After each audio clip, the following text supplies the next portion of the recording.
খাজা ওখানে মঈনুদ্দিন চিশতি রহমাতুল্লাহ আলাইহি, তিনি হলো মঈনুদ্দিন চিশতি, যার নাম হলো আজমিরি সানজিরি।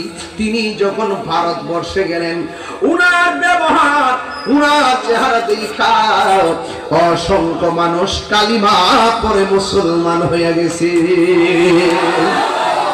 সংখ্যা 1 থেকে 2, 2 থেকে 3, 40 জন হয়ে গেছে। ওখান থেকে তিনি দিল্লির মধ্যে আসলেন। দিল্লিতে আসার পরে 40 জনের একটা কাফেলা, এই পশ্চিম বেড়াছড়া যদি একটা হিন্দুর কাফেলা আসে, আমরা তারা সম্মান কইরা তাকে ইজ্জত করে কথা বলবো, কিন্তু অন্য ধর্মের হলো তার উপর আমরা জুলুম করব না। জিজ্ঞেস করবো কোথায় থেকে আসছেন, যদি বলে যে আমি অনেক দূর থেকে আসছি, যাওয়ার মতো কোনো জায়গা নাই, আমরা বাড়িতে তারা জায়গা করে দিব থাকার জন্য, খাবার দিব তাকে খাওয়ার জন্য।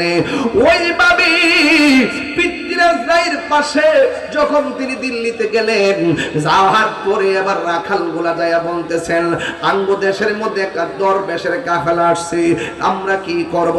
কয়ে উট যেই জায়গার মধ্যে রাখো, উটের জায়গার মধ্যে তারে জায়গা করে দাও।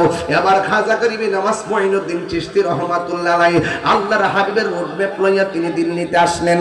এবার যখন ওই উটের কাফেলার পাশে, ওই উট যেখানে বসাই, এটার পাশে তাদেরকে জায়গা করে দিলেন।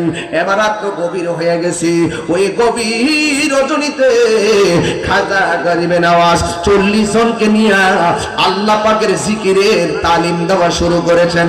লা ইলাহা ইল্লাল্লাহ, লা ইলাহা ইল্লাল্লাহ, লা ইলাহা ইল্লাল্লাহ, লা ইলাহা। এইভাবে যখন জিকির শুরু করলো, যেই দেশের মধ্যে আল্লাহর জিকির নাই, শুধুমাত্র রাম রাম, ওরা তো আল্লাহ জিকির শুনি না।